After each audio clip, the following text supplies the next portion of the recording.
My name is Miriam Okafor. I'm 38 years old. When my mother was recovering from her second stroke, the woman married to her husband handed her a stack of documents to sign. My mother had been awake for less than 48 hours. She still had the hospital bracelet on her wrist. Those documents transferred $612,000 in jointly held assets entirely out of my mother's name. By the time I found out, my mother had been legally rendered a financial dependent in her own home, in a house she had paid for herself, with money she had earned herself over 31 years. 3 months after that, I walked into a deposition with a single voicemail that Paulette Reeves Drummond had left on my mother's answering machine. 14 months earlier, a voicemail she had absolutely no idea I had. When the opposing attorney pressed play and heard what was on it, she stopped the deposition and asked to speak to her client privately. They settled within 11 days. Before I tell you how I got every dollar of that money back, hit subscribe, turn on notifications, and let me take you back to where this story actually begins. I want to start by telling you something about my mother, because none of what comes later makes any sense unless you understand who she was first. Her name is Dorothy Okafor, born Dorothy Marie Ellison, in Macon, Georgia, in 1952. She was the third of 6 children, which meant she learned early that resources were divided before you ever got to the table, and the only reliable strategy was to work harder than everyone else. That's not a lesson her parents taught her deliberately. It's the lesson that poverty teaches without asking permission. She moved to Atlanta in 1978, 26 years old, with a business degree from Georgia State and a small apartment in East Point that she shared with 2 other women from her program. She got a job in municipal accounting. Then she got a better job. Then she started a bookkeeping firm of her own, just herself and 1 part-time assistant, working out of a converted spare bedroom. By 1990, she had 3 full-time employees. By 1995, she had 11. That is the shape of my mother. That is the specific texture of who she is. A woman who built things slowly and carefully and on her own terms. She met my father, Emmanuel Okafor, at a church social in Decatur in 1983. He was tall, soft-spoken, and worked in civil engineering for the city. They married in 1984. I was born in 1986. My brother Marcus was born in 1989. I will not tell you that our childhood was without difficulty, because that would be a lie, and also because I believe in being specific. My parents argued sometimes, the way people who are genuinely building a life together and carrying genuine financial stress sometimes argue. My father worked long hours. My mother worked longer ones. There were stretches where money was tighter than it should have been, where dinner was beans and rice more nights than not, where new shoes happened once a year if we were careful. But there was always order in our house. There was always the sense that someone was watching, that someone was paying attention, that nothing would be allowed to simply fall apart. While my mother was awake, and my mother was always awake, she read to us in the evenings. Not just children's books. She read to us from whatever she was reading. History, biography, occasionally a novel if she thought we were ready. She had a rule that dinner was at the table together, and that no topic was off limits, which meant Marcus and I grew up with the possibly unusual belief that adults would answer real questions, honestly, if you asked them with enough directness. She was not always warm in the way that some mothers are warm, the constant reassurance, the reflexive praise, but she was present in a way that I've come to understand is much rarer and much more valuable. My father died in 2007. He was 54 years old. A heart attack, sudden and without warning, on a Tuesday morning in February while he was making coffee. I was 21. Marcus was 18. My mother was 55 and had been married to this man for 23 years. I watched her grieve and I watched her not grieve. By which I mean I watched her do the things she had always done. She kept moving. She organized the funeral. She settled the accounts. She sold the second car because there was no need for 2 cars now. She cried, but she cried privately. And the only evidence I ever had of it was the occasional morning when she came downstairs, with her eyes slightly swollen, and poured her coffee.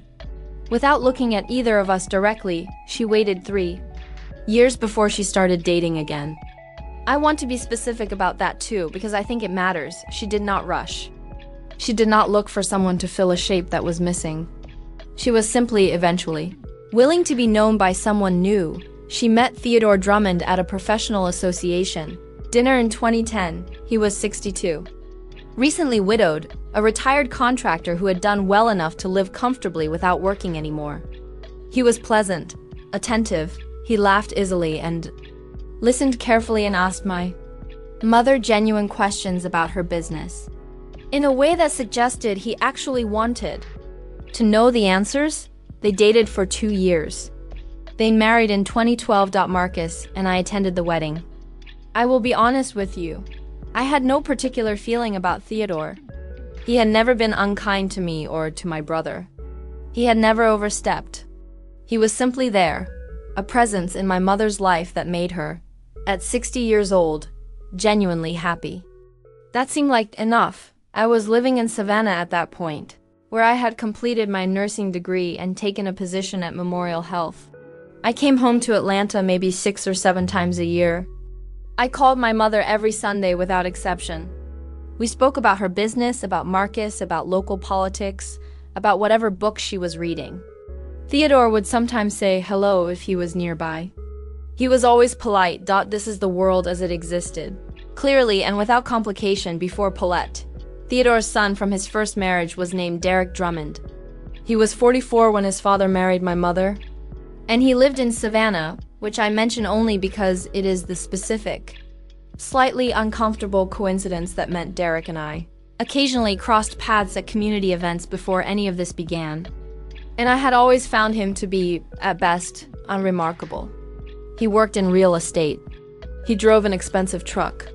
He had the manner of a man who had inherited just enough confidence to navigate the world without ever having to develop the substance behind it. Derek married Paulette Carson in 2014.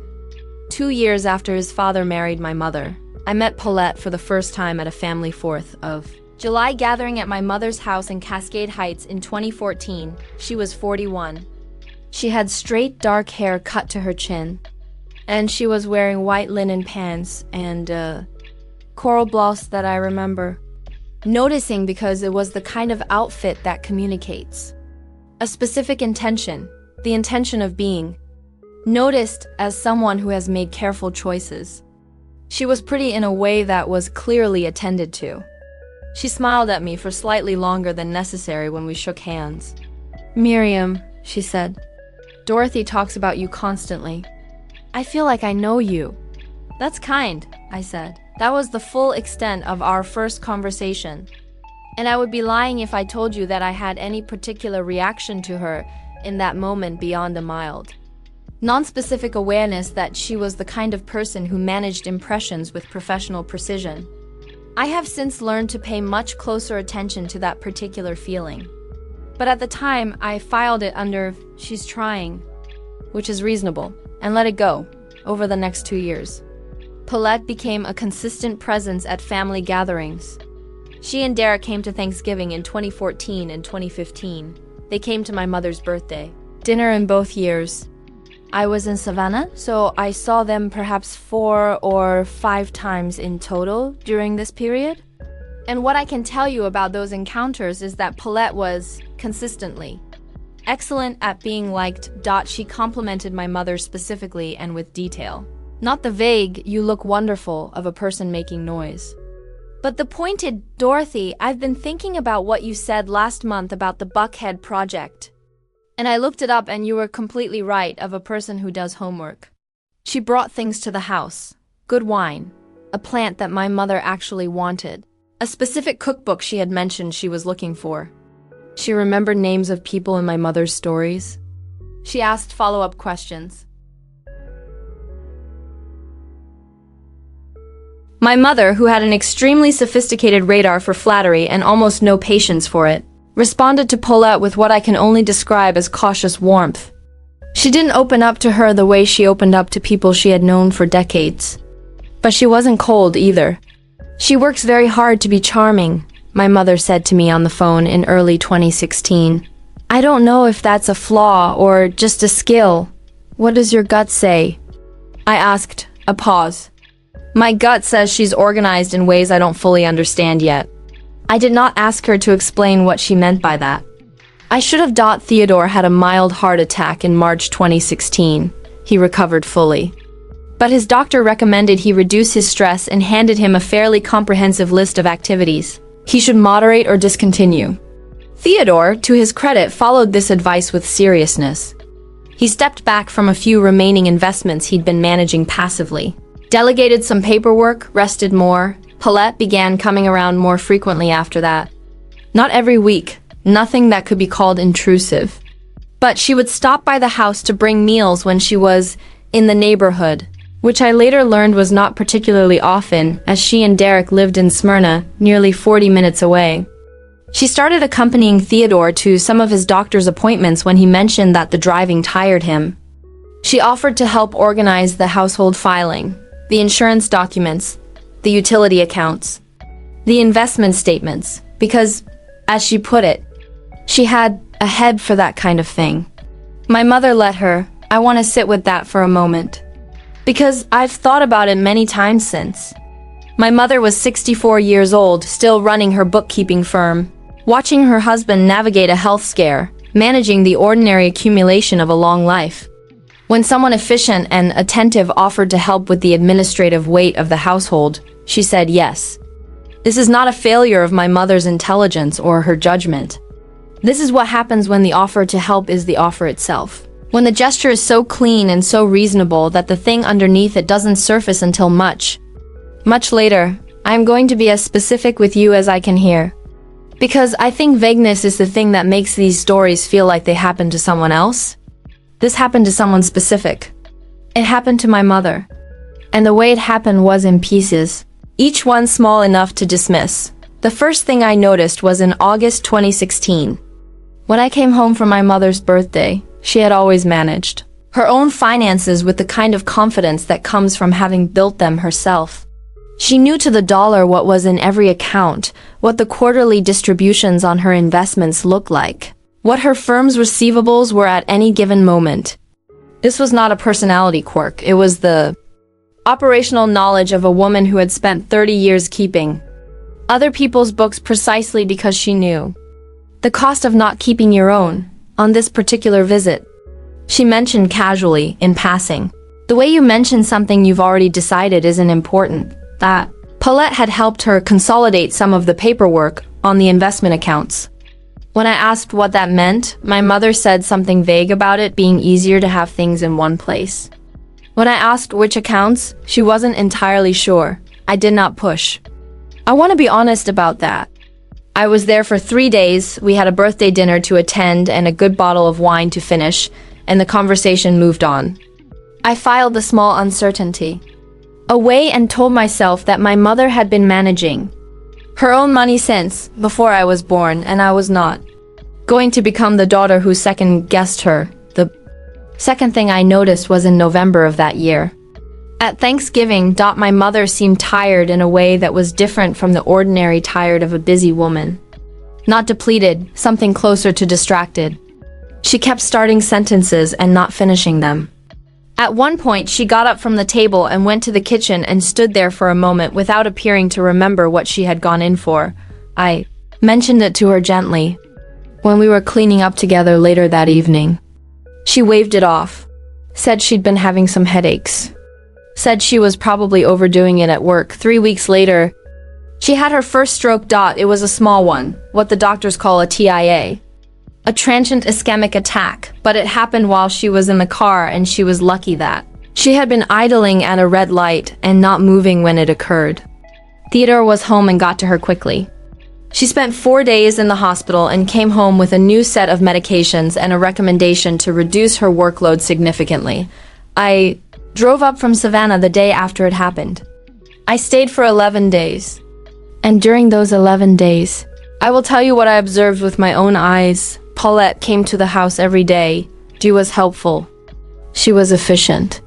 She managed the food and the schedules and coordinated with my mother's doctor's office with a fluency that, at the time, I interpreted as competence and genuine care. She sat with Theodore in the evenings when he was anxious. She brought my mother the specific kind of herbal tea my mother preferred, which was a detail that required attention to have registered. She also spent a great deal of time in the small study off the hallway where my mother kept her files. I noticed this only peripherally. I was focused on my mother's health, on being in the room with her, on the medical information I was absorbing in my professional capacity as a nurse, and trying to translate into plain language for Theodore. I did not think to wonder why Paulette was spending 45 minutes in the study. While my mother was resting. I drove back to Savannah in the third week of December. In January 2017. My mother's headaches returned. In February, she went back in for additional imaging. In March, she had her second stroke, this one more significant. She was hospitalized for 11 days. She came home with a partial speech difficulty that resolved slowly over the following 8 weeks, and a fatigue that she has never entirely recovered from. Her doctor told her firmly that she needed to reduce her work schedule to part-time or stop entirely. She chose part-time. She kept 3 clients. She let the firm go in every other sense. I want you to understand what that cost her, what it meant for a woman who had built something with her own hands to set it down. Not because she was ready, but because her body had made the decision for her. I was there for the second hospitalization. I was there when she came home. I was there when Paulette arrived on the second day with a box of files in a quiet, organized manner and said, "Dorothy, while you were in the hospital, Theodore and I talked, and we thought it might make sense to get some of the financial accounts simplified. Easier for everyone while you're resting." My mother, who was in her recliner with a blanket over her legs and her speech not yet back to what it normally was, sighed. Yes, that makes sense." Paulette put a folder on the side table next to her. "I just need a couple of signatures. Just housekeeping things." My mother picked up the pen. I was in the kitchen. I heard the exchange, all of it. I came to the doorway. "Mom," I said, "what are you signing?" Paulette looked up at me with a smile that did not reach her eyes. "Just some account transfer forms. Consolidating everything into one account so it's easier to manage while Dorothy is recovering. Can I see them?" I said. A pause. Something moved across Paulette's face. Small, controlled, gone within a half second. "Of course," she said, and held out the folder. The forms were dense. They were the kind of financial documents that are specifically designed to be difficult to read quickly. And I was not a financial professional, and my mother's attorney was not present. And I was standing in a doorway holding a folder while Paulette waited with a pleasant expression. And my mother sat in her recliner looking exhausted and slightly confused. I looked at the forms for probably 90 seconds. I could not immediately identify what was wrong with them. I could not immediately identify what transfer of joint beneficial interest in Drummond Okafor, household asset account, meant in practical terms. "Can we have the attorney look at these first?" I said. "It's really just administrative," Paulette said. "These aren't the kind of thing that needs an attorney. They're basically just updating who's the account manager." "All the same," I said. My mother said, "Miriam, let it go. I'm tired." And she signed them. I handed the folder back to Paulette. She thanked my mother, thanked me for the tea she had not been offered, and left 40 minutes later. I stood in the driveway and watched her car pull out and tried to identify what I was feeling. And what I was feeling was the specific cold clarity of a person who has just watched something happen that they cannot yet name. I went back to Savannah 10 days later. My mother was improving. Theodore was attentive. I had used up every day of my available leave and my supervisor had been patient long enough. I spent the drive back going over what I had seen and what I had not been able to read. I called a friend of mine from nursing school, Candace Whitmore, whose husband was a financial attorney in Charlotte. I described what I had observed in general terms and asked if she could ask him if any of it raised concerns. She called me back 2 days later. Her husband said, "Consolidating accounts while a spouse is incapacitated or ill is a known vector for financial manipulation of elderly or vulnerable adults." He recommended that I request copies of all signed documents and have them reviewed by an independent attorney. I called my mother the following Sunday and asked if she could send me copies of what she had signed. She said, "I don't have copies, Miriam. Paulette took them to file." I said, "Paulette filed them? Not your attorney?" A pause. "I suppose so." I didn't think about it. "Mom, who is your estate attorney? The one you've used for years?" "Howard Finch," she said. "Over on Peachtree. I've used him for 15 years. I called Howard Finch's office that Monday. Howard Finch's assistant told me that my mother had closed her account with their firm in November 2016. She said that my mother had requested that all her files be transferred to a new firm called Whitmore and Associates, not related to my friend Candace's husband. A coincidence of name, located in Marietta. My mother had not told me this. I don't believe my mother remembered it. I called the Marietta firm. I identified myself as Dorothy Okafor's daughter and asked if they could confirm that they were managing her estate documents. The receptionist put me on hold. A man came on the line who identified himself as Gary Whitmore, one of the partners. He said, very politely, that he couldn't discuss client matters with third parties without written authorization from the client. I said I understood. And could he at least confirm that the signed documents from March were on file? There was a pause. He said, "All of Mrs. Drummond Okafor's documents are current and properly filed." I noted that he said Mrs. Drummond Okafor. My mother had not changed her name. She had kept Okafor throughout her marriage to Theodore, by explicit choice and for professional reasons. She had introduced herself as Dorothy Okafor, without exception for the past 5 years. I don't know if that detail means anything, but I noted it. I called my brother Marcus. Marcus was living in Houston at the time, managing a construction company.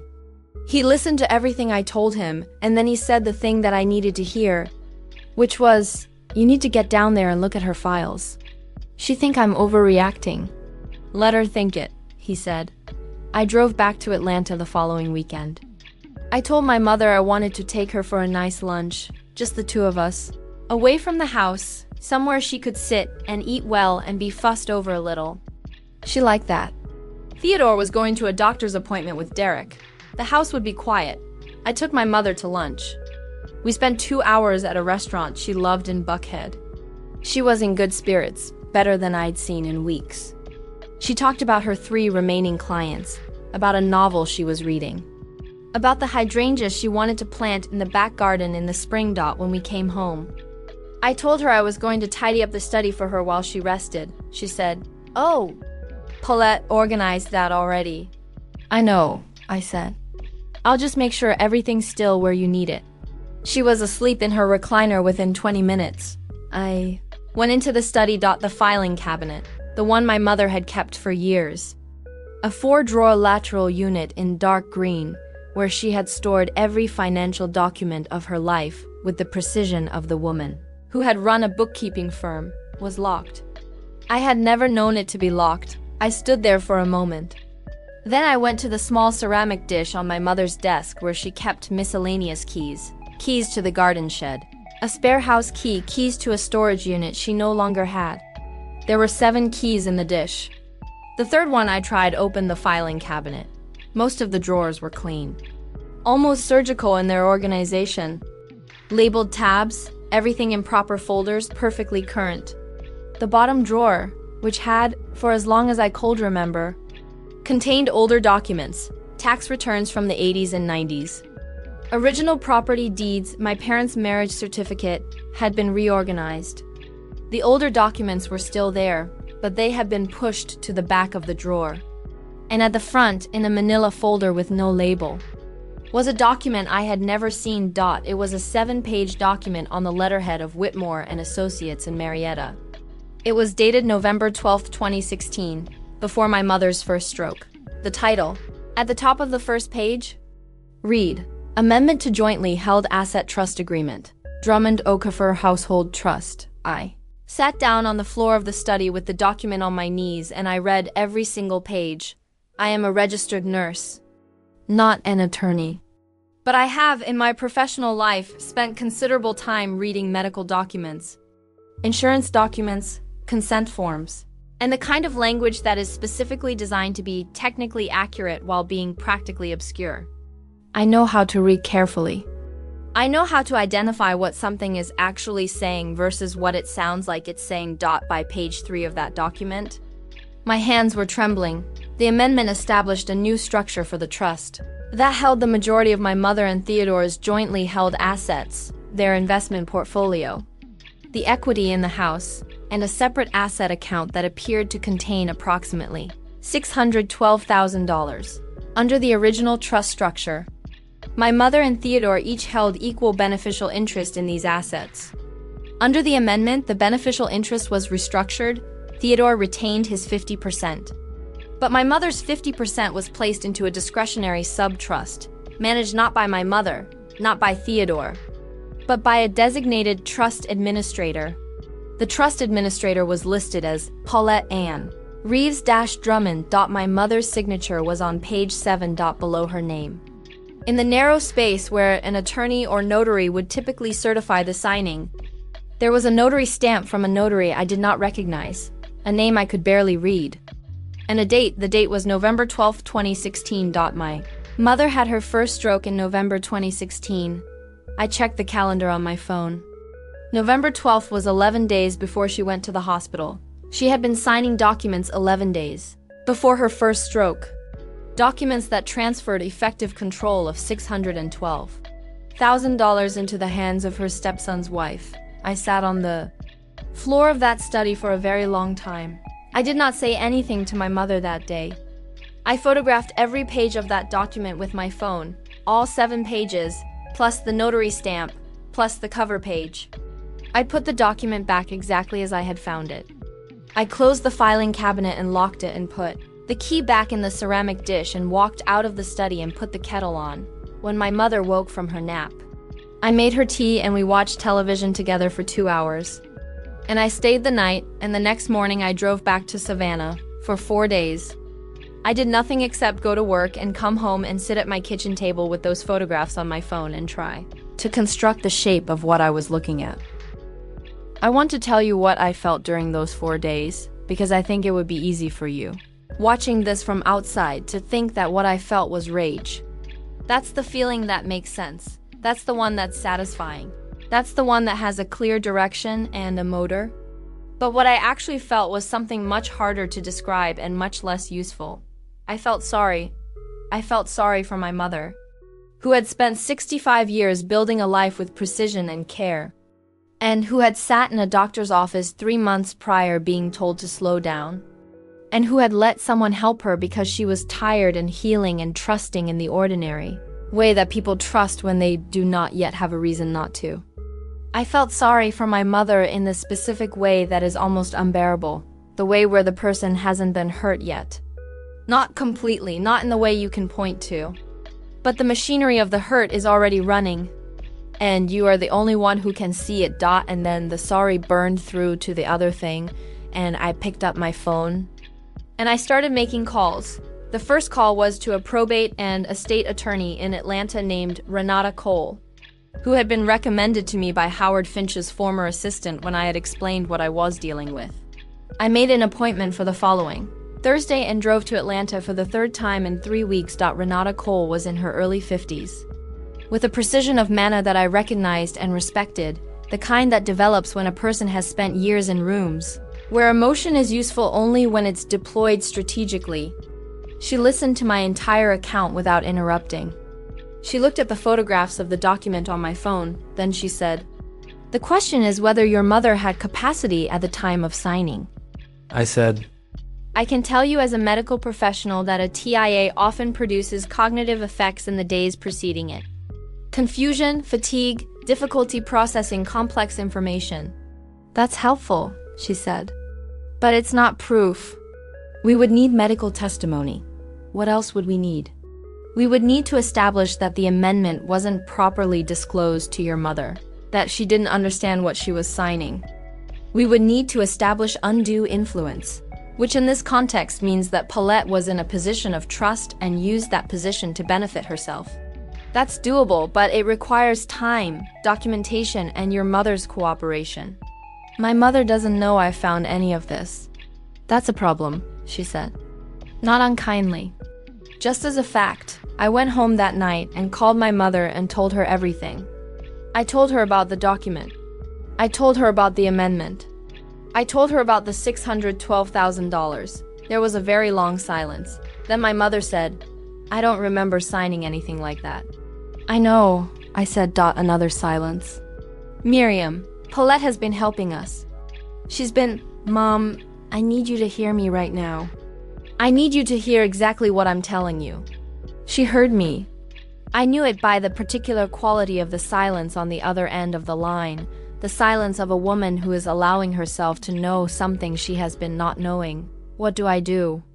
She said. "Let me handle it," I said. "But I need you not to say anything to Theodore or Paulette yet." "Can you do that?" "Yes," she said. Her voice was very steady. The second door I knocked on was the notary. Renata had pointed out that the notary certification was critical. If the notary had witnessed a woman who was cognitively impaired, or if the notary had not actually witnessed the signing at all, the document could potentially be invalidated on procedural grounds alone. I traced the notary stamp, a woman named Sandra Birch with a commission out of Cobb County. I called the Cobb County clerk's office. Sandra Birch's notary commission had expired in September 2015. The document was stamped November 2016. The notary stamp on my mother's document was from a commission that had been expired for over a year. I called Renata Cole immediately and left a message. She called back within the hour. "That is significant," she said. "A notarization using an expired commission is invalid, which means the document itself may not be properly executed. Can we move on this?" "We can move," she said. "But I want you to understand, they will dispute it. They will say it was a clerical error or that your mother's signature is still valid regardless of the notary issue. We need more." The third door was Whitmore and Associates in Marietta. I drove there on a Tuesday morning and asked to speak with Gary Whitmore. His receptionist told me I needed an appointment. I said I would wait. I sat in the waiting area for 1 hour and 40 minutes, and then Gary Whitmore came out himself, a man in his late 50s, in a suit that cost more than a month of my rent, with the careful, neutral expression of someone who has been told to be careful and neutral. "Miss Okafor," he said, "I've explained that I can't discuss. Who retained you?" I said, "For the Drummond Okafor matter." "Who came to your firm first?" A very small pause. "That's also a client matter, Paulette Drummond." He did not answer, but something moved in his face. "My mother has a right to see every document prepared in her name," I said. "With or without your cooperation, we will get those documents. It will be easier and significantly less expensive for everyone involved if you work with us rather than against us." He showed me out very politely, and I drove back to Savannah, knowing that I was right, and knowing that right by itself was not going to be enough. Her name was Gloria Tanner. She was 71 years old, and she had lived in a house directly across the street from my mother's house in Cascade Heights for 18 years. I found out about Gloria the way you find out about things that turn out to matter. By accident, in a conversation about something else entirely. I was back at the house in May 2017, 2 months after I had found the document, during which time Renata Cole and I had been building our case quietly and carefully. And my mother had been maintaining the extraordinary composure of a woman who has decided she is going to be still until it's time to move. I was outside in the front garden helping my mother with the hydrangeas she had been talking about planting since February. We were working in silence, comfortable with each other the way people who have known each other a long time are comfortable with silence. When Gloria Tanner came across the street with a container of her sweet potato muffins that she had apparently been bringing to my mother every few weeks for the duration of the winter. We talked for 30 minutes in the garden. Gloria was sharp-eyed and dry-humored, and had the specific kind of attentiveness that retired school teachers often have. The habit of watching people and filing what she observed. At some point, in the middle of a conversation about something else entirely, Gloria said, "Dorothy, Do you remember that afternoon that woman was here with those men in suits? My mother looked up from the garden. What afternoon? November. Last year, Gloria said. You were at the doctor, I think. I assumed you knew about it. There were 3 of them, her and 2 other men. They were in the house for about 2 hours. She had a key. Everything became very still for a moment. Paulette. I said, the dark-haired one, Gloria said. Derek's wife. I looked at my mother. My mother looked at me. You weren't home? I asked my mother.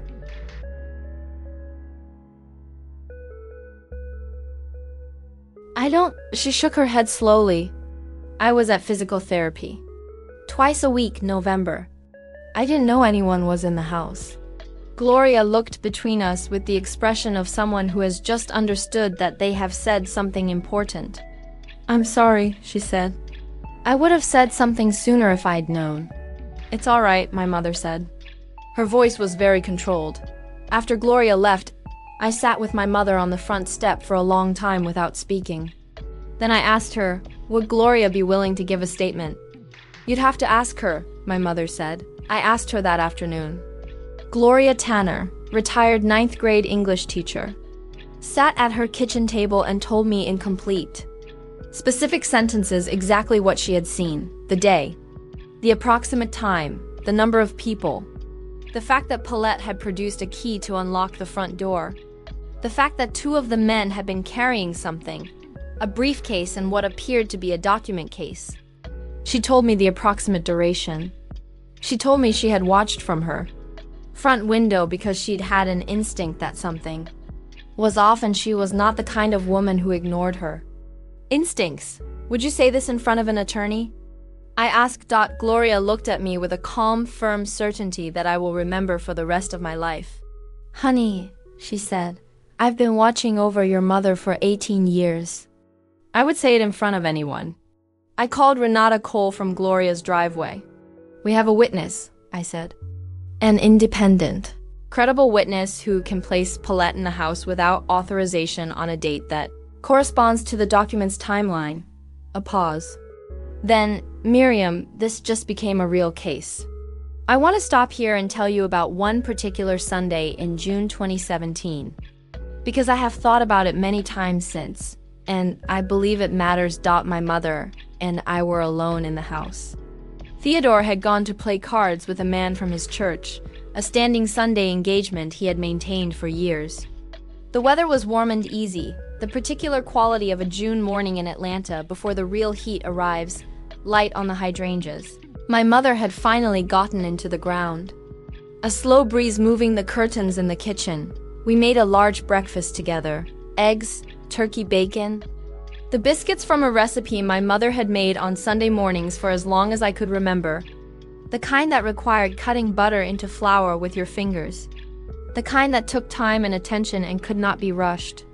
We talked while we cooked, in the way we had always talked. Not about the case, not about Paulette, not about any of the thing that had been sitting between us for months. We talked about a book she was reading. We talked about Marcus, who had started seeing someone new in Houston. We talked about whether the back garden needed another raised bed. After breakfast, she washed the dishes and I dried them, which was the arrangement that had existed since I was old enough to stand at the sink. And when we were done, she said, "Come sit with me." And we went to the back garden with our coffee and sat in the 2 chairs under the oak tree that had been in that spot since before I was born, for a long time. Neither of us said anything. Then my mother said, "I want you to know that I understand what I signed." "What do you mean?" I said, I have had months now to think about it. And I want you to know that I am not. She paused, set her coffee cup down carefully. I am not embarrassed. I know you might think I should be, but I'm not. I was tired and I was healing, and someone I had decided to trust used that.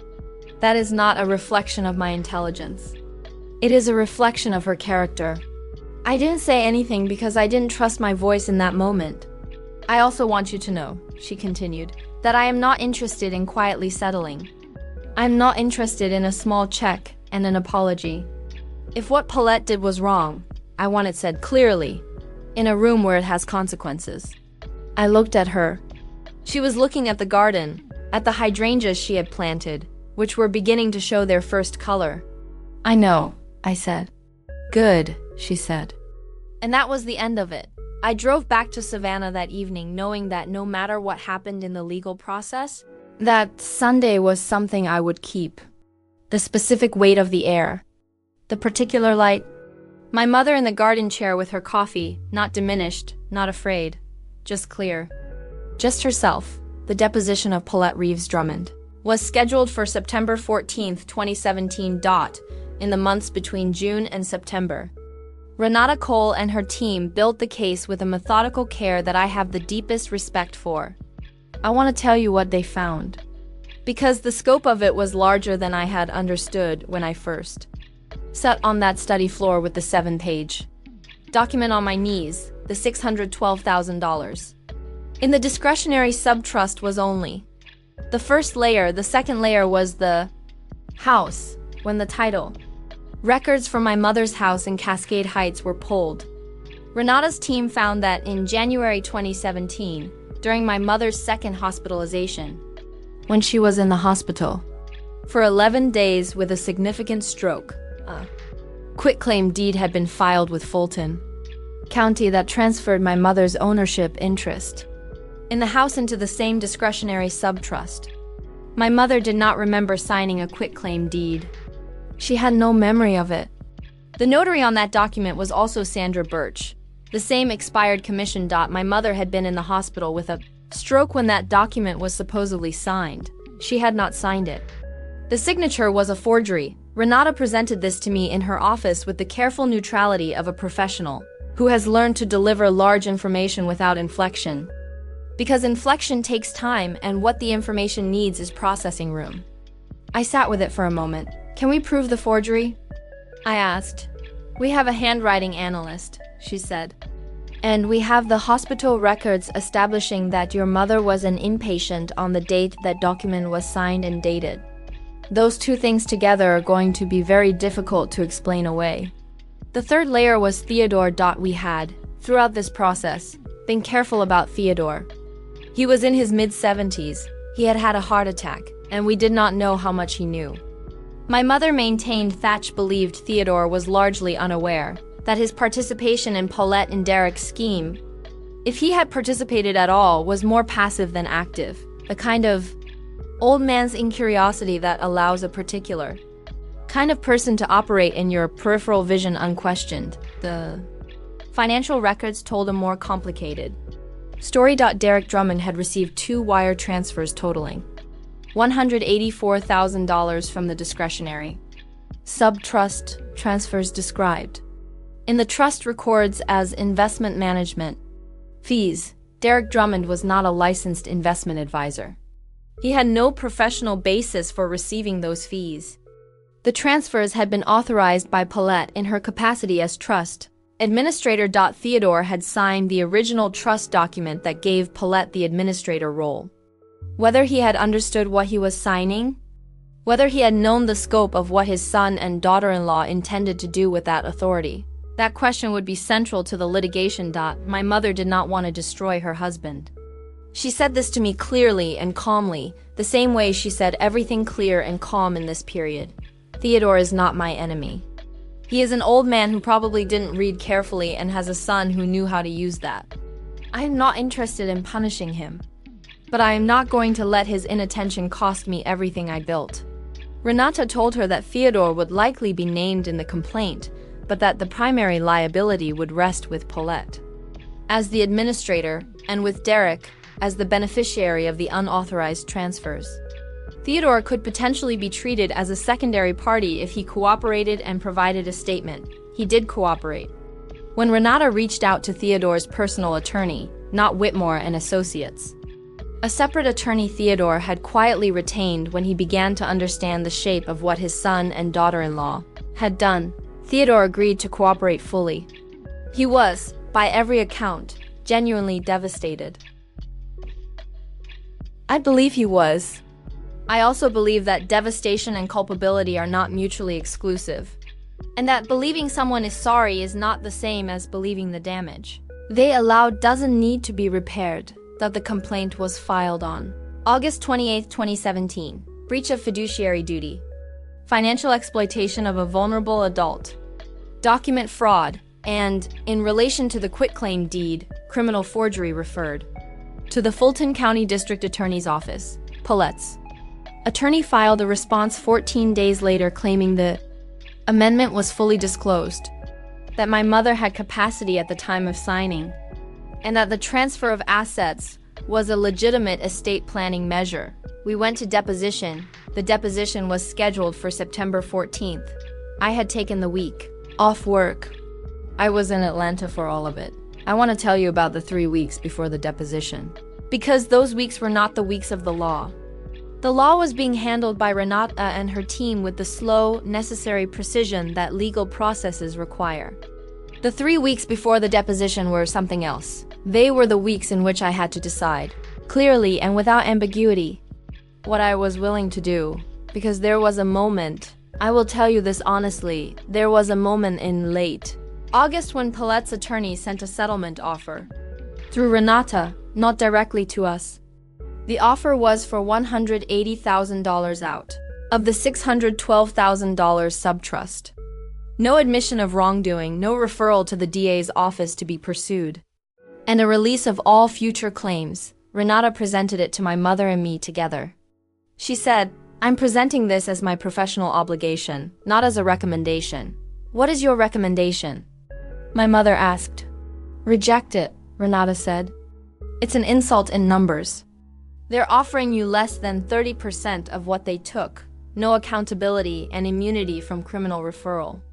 They wouldn't offer this unless they're scared." "Then we reject it," my mother said. I exhaled. "They'll push harder," Renata said. "They'll dig into your medical history, Dorothy. They'll argue capacity. They may bring in a neurologist who will testify that the document was signed before the stroke and that you had full capacity." Let them, my mother said. The specific resolve of the woman sitting across that table from Renata Cole was the thing that sustained me through everything that came after. Not my anger, not my outrage. Her clarity. "I also want to tell you about a phone call I received in the first week of September from a number I did not recognize." I answered it. A woman's voice said, "This is Miriam Okafor?" Yes, I was Theodore's bookkeeper for 6 years, before he retired.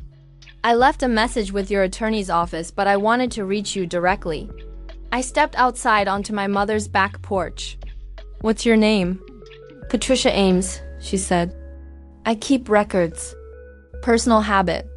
And I have a record of a conversation I had with Derek Drummond in January 2016 where he asked me, specifically, how the trust structure worked and whether it could be amended to make a third party an administrator rather than a beneficiary. I wrote it down because it seemed strange.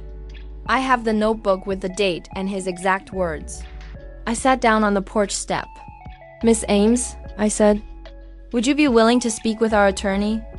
That's why I'm calling." She said Patricia Ames had kept a logbook, a personal practice she had maintained throughout her career, noting unusual client interactions with the date, the parties involved, and a brief description of the exchange. It was not a legal document, but it was a dated contemporaneous record, in a bound notebook with sequential entries, showing that Derek Drummond had inquired about exactly the kind of trust amendment that was later executed more than a year before it was executed. Premeditation, not opportunism. Planning. Renata called it the most useful piece of corroborating evidence we had. The deposition of Paulette Reeves Drummond took place on September 14, 2017, in a conference room on the 14th floor of a building in Midtown Atlanta. Paulette arrived in a navy blazer and looked composed.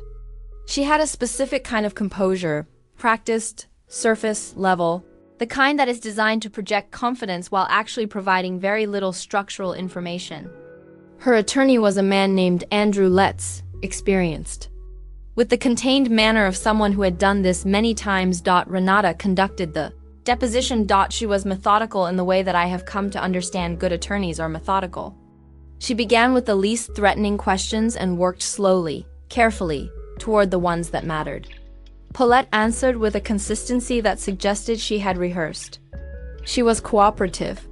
She smiled occasionally. She spoke about her care for Theodore's well-being and her desire to help the family through a difficult health situation with every inflection of genuine concern for the first 45 minutes. She was very good. Then Renata introduced the expired notary commission. Paulette's answer, that she had used the notary in good faith and assumed the commission was current, was plausible. Not strong, but plausible. Then Renata introduced the hospital records from my mother's second hospitalization, showing that Dorothy Okafor was an inpatient on the date the quitclaim deed was signed. Paulette said she had no involvement in the quitclaim deed, Renata said.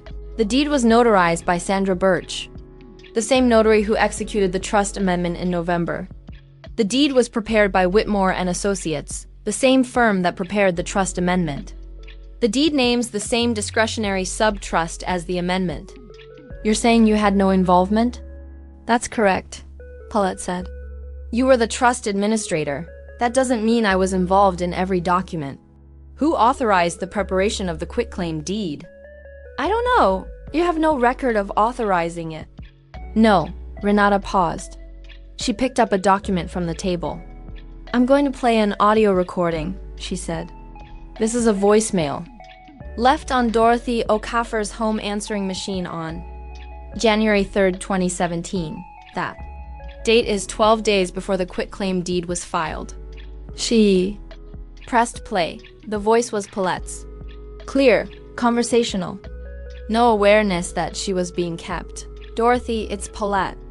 I just wanted to let you know that the paperwork from last month is all filed. Everything we talked about. And Gary is going to send a confirmation copy next week. Also, the house deed, the quitclaim we discussed, Gary says that should be processed by end of month. So don't worry about that. I'll stop by Thursday. Get some rest. The room was very quiet. The house deed. The quitclaim we discussed. My mother had kept that answering machine. Old technology, the kind that records to tape, that she had never replaced because she saw no reason to replace something that worked. She had not remembered the voicemail until I asked her, in the spring, whether she had any record of communications with Paulette around that time. She had dug out the machine. We had listened to it together. The voicemail established that Paulette knew about the quitclaim deed in January 2017. The quitclaim deed was dated January 15th, 2017, while my mother was hospitalized. Paulette had just told a deposition that she had no involvement. In the quitclaim deed, that is what perjury sounds like when it plays back through a tape recorder from 1998. Andrew Letts immediately requested a break to speak with his client. Privately, they were in the hallway for 16 minutes. When they came back, Letts requested that the deposition be paused to allow time for settlement discussions. His demeanor had changed in a way that is difficult to describe precisely, but that I will try. The controlled professional presentation had been replaced with something much more careful, much quieter. The kind of careful that happens when a person understands, for the first time, that they are actually in trouble. Renata agreed to pause. She looked at me across the table with an expression she quickly neutralized, but I caught it, just for a half second, something satisfied and controlled and aware. I believe he was. I also believe that devastation and culpability are not mutually exclusive, and that believing someone is sorry is not the same as believing the damage they allowed doesn't need to be repaired. That the complaint was filed on August 28, 2017. Breach of fiduciary duty. Financial exploitation of a vulnerable adult. Document fraud. And, in relation to the quitclaim deed, criminal forgery referred to the Fulton County District Attorney's Office. Paulette's attorney filed a response 14 days later claiming the amendment was fully disclosed, that my mother had capacity at the time of signing, and that the transfer of assets was a legitimate estate planning measure. We went to deposition. The deposition was scheduled for September 14th. I had taken the week off work. I was in Atlanta for all of it. I want to tell you about the 3 weeks before the deposition, because those weeks were not the weeks of the law. The law was being handled by Renata and her team with the slow, necessary precision that legal processes require. The 3 weeks before the deposition were something else. They were the weeks in which I had to decide, clearly and without ambiguity, what I was willing to do. Because there was a moment, I will tell you this honestly, there was a moment in late August when Paulette's attorney sent a settlement offer. Through Renata, not directly to us.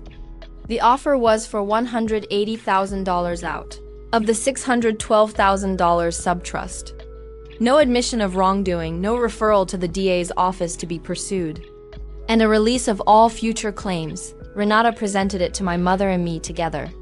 She said, "I'm presenting this as my professional obligation, not as a recommendation." "What is your recommendation?" my mother asked. "Reject it," Renata said. "It's an insult in numbers. They're offering you less than 30% of what they took, no accountability and immunity from criminal referral. They wouldn't offer this unless they're scared." "Then we reject it," my mother said. I exhaled. "They'll push harder," Renata said. "They'll dig into your medical history, Dorothy. They'll argue capacity. They may bring in a neurologist who will testify that the document was signed before the stroke and that you had full capacity." Let "Them," my mother said. The specific resolve of the woman sitting across that table from Renata Cole was the thing that sustained me through everything that came after. Not my anger, not my outrage.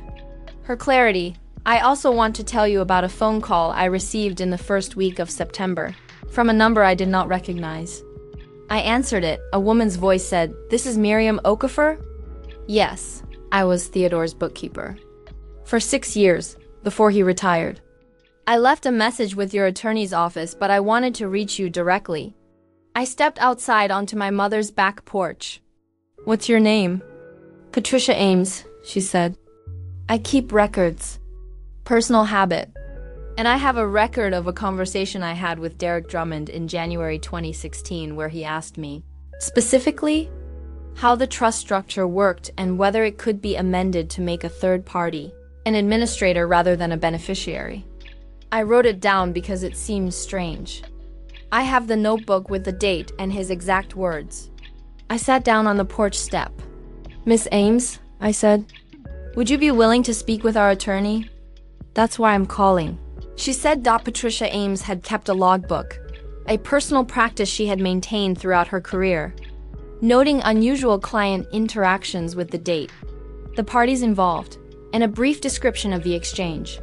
It was not a legal document, but it was a dated contemporaneous record, in a bound notebook with sequential entries, showing that Derek Drummond had inquired about exactly the kind of trust amendment that was later executed more than a year before it was executed. Premeditation, not opportunism, planning. Renata called it the most useful piece of corroborating evidence we had. The deposition of Paulette Reeves Drummond took place on September 14, 2017, in a conference room on the 14th floor of a building in Midtown Atlanta. Paulette arrived in a navy blazer and looked composed. She had a specific kind of composure, practiced, surface level, the kind that is designed to project confidence while actually providing very little structural information. Her attorney was a man named Andrew Letts, experienced, with the contained manner of someone who had done this many times. Renata conducted the deposition. She was methodical in the way that I have come to understand good attorneys are methodical. She began with the least threatening questions and worked slowly, carefully, toward the ones that mattered. Paulette answered with a consistency that suggested she had rehearsed. She was cooperative. She smiled occasionally. She spoke about her care for Theodore's well-being and her desire to help the family through a difficult health situation with every inflection of genuine concern for the first 45 minutes. She was very good. Then Renata introduced the expired notary commission. Paulette's answer, that she had used the notary in good faith and assumed the commission was current, was plausible. Not strong, but plausible. Then Renata introduced the hospital records from my mother's second hospitalization, showing that Dorothy Okafor was an inpatient on the date the quitclaim deed was signed. Paulette said she had no involvement in the quitclaim deed, Renata said. The deed was notarized by Sandra Birch, the same notary who executed the trust amendment in November. The deed was prepared by Whitmore and Associates, the same firm that prepared the trust amendment. The deed names the same discretionary sub-trust as the amendment. You're saying you had no involvement? That's correct, Paulette said. You were the trust administrator. That doesn't mean I was involved in every document. Who authorized the preparation of the quitclaim deed? I don't know. You have no record of authorizing it. No, Renata paused. She picked up a document from the table. I'm going to play an audio recording, she said. This is a voicemail. Left on Dorothy O'Caffer's home answering machine on January 3rd, 2017. That date is 12 days before the quitclaim deed was filed. She pressed play. The voice was Paulette's. Clear, conversational. No awareness that she was being kept. Dorothy, it's Paulette.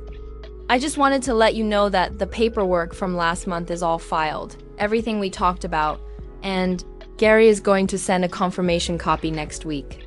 Also, the house deed, the quitclaim we discussed, Gary says that should be processed by end of month. So don't worry about that. I'll stop by Thursday. Get some rest. The room was very quiet. The house deed. The quitclaim we discussed. My mother had kept that answering machine. Old technology, the kind that records to tape, that she had never replaced because she saw no reason to replace something that worked. She had not remembered the voicemail until I asked her, in the spring, whether she had any record of communications with Paulette around that time. She had dug out the machine. We had listened to it together. The voicemail established that Paulette knew about the quitclaim deed in January 2017. The quitclaim deed was dated January 15th, 2017, while my mother was hospitalized. Paulette had just told a deposition that she had no involvement. In the quitclaim deed, that is what perjury sounds like when it plays back through a tape recorder from 1998. Andrew Letts immediately requested a break to speak with his client. Privately, they were in the hallway for 16 minutes. When they came back, Letts requested that the deposition be paused to allow time for settlement discussions. His demeanor had changed in a way that is difficult to describe precisely, but that I will try. The controlled professional presentation had been replaced with something much more careful, much quieter. The kind of careful that happens when a person understands, for the first time, that they are actually in trouble. Renata agreed to pause. She looked at me across the table with an expression she quickly neutralized, but I caught it, just for a half second, something satisfied and controlled and aware. 11 days, that is how long it took them to settle after the deposition. The settlement terms, the full $612,000 in the discretionary subtrust was returned to my mother's individual account, with 4% interest from the date of the original amendment, a total of $638,480, the $184,000 in investment management fees paid to Derek Drummond was returned in full. Sourced from Derek and Paulette's jointly held assets. The quitclaim deed was voided and the house title was fully restored to my mother. The criminal referral to the Fulton County District Attorney's Office proceeded independently of the civil settlement. That was one of the conditions Renata had included. And Paulette's attorney had tried to negotiate it out 3 times and failed. The DA's office accepted the case. Paulette Reeves Drummond was charged with financial exploitation of an elderly adult and document fraud. Derek Drummond was charged as an accessory. All legal fees were paid by the opposing party. Whitmore and Associates had their license reviewed by the Georgia Bar Association. Gary Whitmore ultimately surrendered his license to practice in the state when Renata called me with the final settlement confirmation. I was sitting in the parking lot of the hospital in Savannah where I had been working a 12-hour shift. I had just gotten to my car. I was still in SC. RUBS. She said, Miriam, it's done. I sat there for a moment without saying anything. There was rain on the windshield, soft and steady, and the parking lot lights were coming on in the early dusk. Is my mother okay? I asked. Your mother is perfectly composed, Renata said. And I could hear something warm in her voice that she didn't entirely suppress. She said to tell you that she's going to plant something in the garden tonight. I laughed once, then I sat in the parking lot for Another 20 minutes before I trusted myself to drive. Paulette Reeves Drummond pled guilty in February 2019 to 1 count of financial exploitation of an elderly adult and 1 count of document fraud. She received 3 years probation, a significant fine, and a permanent bar from serving in any fiduciary capacity in the state of Georgia. Derek Drummond pled guilty to 1 count of accessory to financial exploitation. He received 2 years probation and was required to complete a financial fraud education program as a condition of his plea. He also lost his real estate license. The marriage between Paulette and Derek has, by all accounts I've received in the years since, effectively ended. They remain legally married as of the last information I have, but they no longer live together. I mention this not with satisfaction.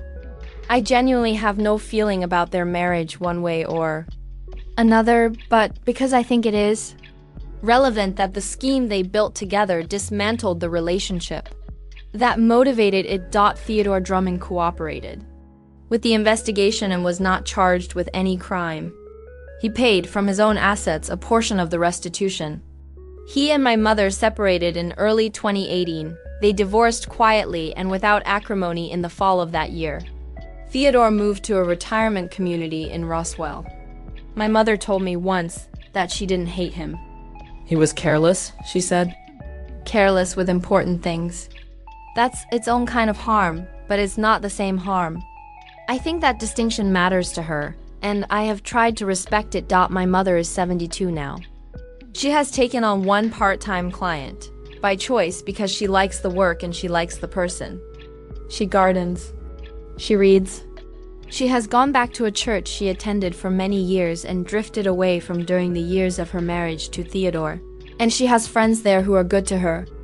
She is not entirely well. The effects of 2 strokes do not simply disappear, but she is herself, which is the specific thing I was afraid, in those dark months of 2017, that I might lose. Marcus and I talk more now than we did before all of this. The experience of fighting together, even from different cities, even in different ways, changed the texture of our relationship. He is one of my closest friends. I don't know if that would be true without 2017. I don't know if we would have had reason to discover how much we trust each other. I am still a nurse.